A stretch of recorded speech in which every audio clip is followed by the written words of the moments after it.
Hello दोस्तों, आप सभी को वेलकम है आपके अपने YouTube channel are tech study में। दोस्तों, आज हम लोग रेलवे ग्रुप डी के होने वाले एग्जाम को लेकर कुछ महत्वपूर्ण वीवीआईजी के जिस प्रश्न देखने जा रहे हैं। दोस्तों, जो पिछले बार के रेलवे ग्रुप डी के हो रहे एग्जाम में हर एक शिफ्ट में बार बार रिपीटेड प्रश्न है दोस्तों।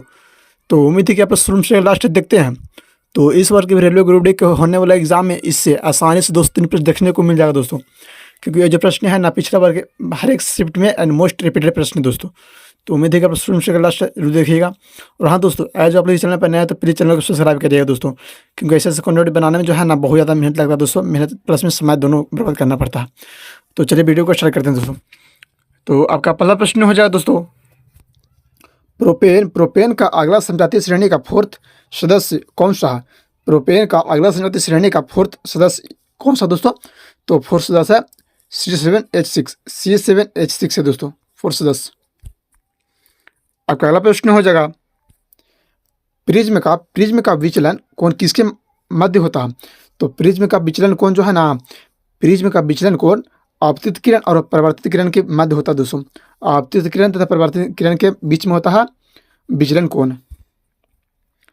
आपका अगला प्रश्न हो जाएगा, मक्खन दूध गुड़ में से आयरन सबसे अधिक किसमें पाया जाता है? तो गुड़ मीठा में जो है दोस्तों, गुड़ में सबसे अधिक मात्रा में आयरन पाया जाता है दोस्तों। आपका अगला प्रश्न हो जाएगा, एल्युमिनियम फ्लोरीन कार्बन हाइड्रोजन में से सबसे अधिक संयोजी इलेक्ट्रॉन इनमें से किसमें है दोस्तों? तो एल्युमिनियम फ्लोरीन कार्बन तथा हाइड्रोजन में सबसे अधिक जो है ना, सबसे अधिक संयोजी इलेक्ट्रॉन होता है दोस्तों फ्लोरीन में जो है ना सबसे अधिक संयोजी इलेक्ट्रॉन पाया जाता है दोस्तों। अगला प्रश्न हो जाएगा, फ्लोएम उत्तक से पौधों में किसका समान होता है? तो फ्लोएम उत्तक से पोषक तत्व के पौधों में समान होता है दोस्तों। फ्लोएम उत्तक से जो है ना पौधों में पोषक तत्व का में समान होती है दोस्तों। आपका अगला प्रश्न हो जाएगा, प्रतिरोध किसके व्युत्पन्नवादी होता है दोस्तों? प्रतिरोध जो है ना किसके इन्वर्स पर प्रश्न होता है दोस्तों?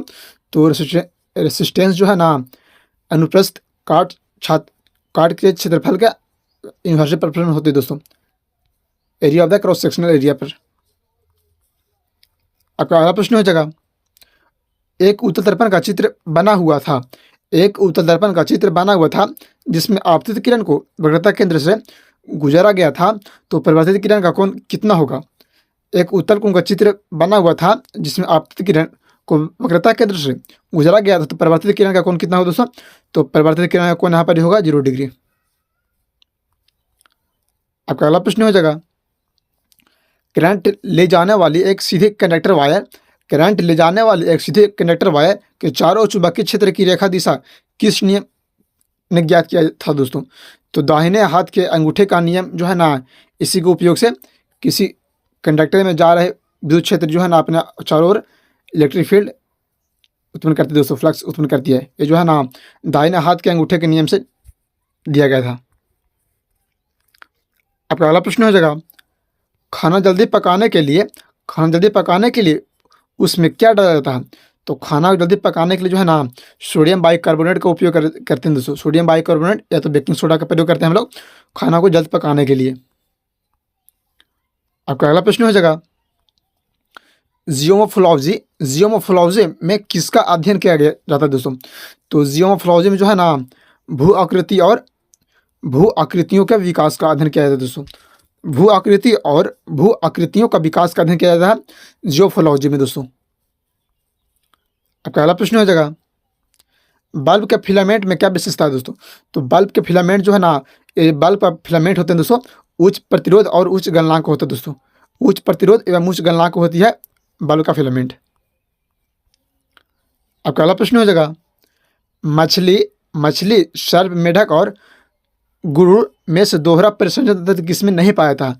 तो मछली में जो है दोस्तों, मछली में कभी भी नहीं दोहरा परिसंचरण पाया था दोस्तों। बाकी सांप में, मेढक में और गुरुड़ में जो है ना दोहरा परिसंचरण पाया था। अगला प्रश्न हो जाएगा, पुरुषों में विरेचन शरीर से बाहर क्यों होता है?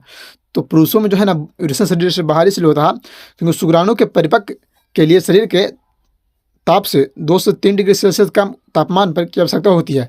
अंतः नर विरेचन शरीर से बाहर स्थित हो जाता है दोस्तों। तो नारियल का शरीर जो है ना 2 से 3 डिग्री सेल्सियस कम तापमान होती है दोस्तों, इसी कारण जो है ना पुरुष के शरीर से विरेचन बाहर निकल जाता है दोस्तों। अब अगला प्रश्न हो जाएगा, स्पेक्ट्रम में किस रंग का विचलन सबसे अधिक ज़्यादा होता है दोस्तों? तो स्पेक्ट्रम जो है ना बैगनी किरण का विचलन सबसे अधिक मात्रा में होता है दोस्तों। बैगनी किरण का विचलन सबसे अधिक मात्रा में होती है। अब अगला प्रश्न हो जाएगा, पौधों में से गैसों का विसरण किसके द्वारा होता है दोस्तों? तो पौधों में से गैसों का विसरण जो है ना पत्तियों पर पाए जाने वाला रंध्र के द्वारा होती है दोस्तों। पत्तियों पर पाए जाने वाले रंध्र के द्वारा जो है ना पौधों में गैसों का विसरण किया जाता है दोस्तों। अब पहला प्रश्न हो जाएगा, Fe2O3 प्लस कार्बन मोनोऑक्साइड जो है ना अभिक्रिया करके Fe प्लस कार्बन डाइऑक्साइड में किसका अपचयन हो रहा है दोस्तों? तो किसका इसमें जो है ना इसमें रिडक्शन अभिक्रिया हो रहा है दोस्तों। तो रिडक्शन अभिक्रिया हो रही है Fe3O3 का, इसमें रिडक्शन अभिक्रिया हो रही है दोस्तों इसका। अब अगला प्रश्न हो जाएगा, ओजोन छाई किसके लिए उत्तरदायी है दोस्तों? तो ओजोन छाई जो है ना पराबैंगनी किरण के लिए उत्तरदायी होती है दोस्तों। ओजोन छाई किसके लिए उत्तरदायी होती है? तो पराबैंगनी किरण के लिए ओजोन छाई उत्तरदायी होती है। आपका अगला प्रश्न हो जाएगा, प्रेरित विद्युत वाहक बल की SI इकाई क्या होती है? तो प्रेरित विद्युत वाहक बल की SI इकाई जो है ना SI इकाई होती है दोस्तों वोल्ट। वोल्ट जो है ना प्रेरित विद्युत वाहक बल की SI यूनिट होती है दोस्तों। अब अगला प्रश्न हो जाएगा, डायनेमो किस सिद्धांत पर कार्य करता है दोस्तों? तो डायनेमो जो है ना डायनेमो विद्युत चुम्बकीय प्रेरणा के सिद्धांत पर कार्य करती है दोस्तों। डायनेमो जो है विद्युत चुम्बकीय प्रेरणा के सिद्धांत पर कार्य करती है। इलेक्ट्रोमैग्नेटिक EMF पर, इलेक्ट्रोमैग्नेटिक फोर्स अट्रैक्शन पर काम करती है दोस्तों डायनेमो। आपका अगला प्रश्न हो जाएगा, डॉट पॉलीमर का उपयोग फर्श की टाइल बनाने में किया जाता है दोस्तों।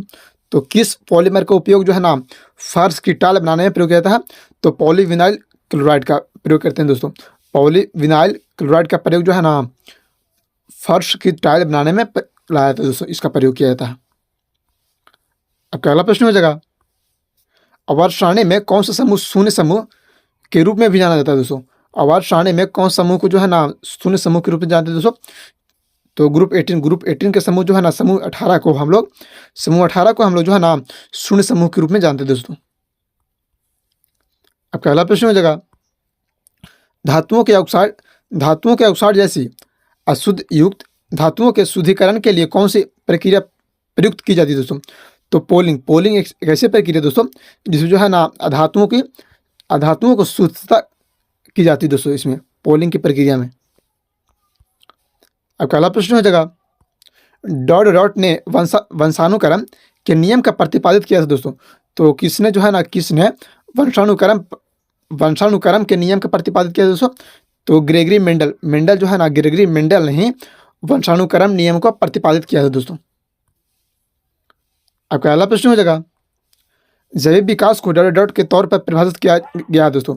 तो जैविक विकास को प्राकृतिक चयन के दौर पर परिभाषित किया गया था। जैविक विकास को प्राकृतिक चयन के दौर पर परिभाषित किया गया दोस्तों।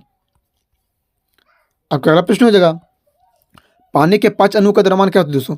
तो पानी के 5 अणुओं का द्रव्यमान जो है ना 90 यूनिट होती है दोस्तों, क्योंकि पानी के एक अणु का द्रव्यमान होती है 18। तो 5 अणु का द्रव्यमान होता है दोस्तों 18 × 5 = 19, 90 द्रव्यमान होती है दोस्तों पानी के 5 अणु का।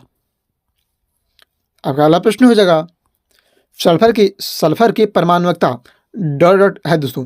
तो सल्फर की परमाणुकता जो है ना बहुपरमाणुक है दोस्तों, बहुपरमाणुक है। पहला प्रश्न हो जाएगा, डॉट में ऑक्सीकरण एवं अपचयन दोनों होती है दोस्तों। तो कौन सा भी क्रिया है जिसमें ऑक्सीकरण एवं ऑक्सीडेशन एवं रिडक्शन दोनों होती है? तो रिडॉक्स रिएक्शन ऐसी रिएक्शन है दोस्तों इसमें जो है ना ऑक्सीडेशन एवं रिडक्शन दोनों होती है दोस्तों। अब अगला प्रश्न हो जाएगा, लैक्टिक अम्ल डॉट में सबसे तेजी से ग्लाइकोजन में परिवर्तित होता है दोस्तों। तो लैक्टिक अम्ल जो है ना लैक्टिक अम्ल यकृत जो है ना सबसे तेजी से ग्लाइकोजन में परिवर्तित हो जाता है दोस्तों।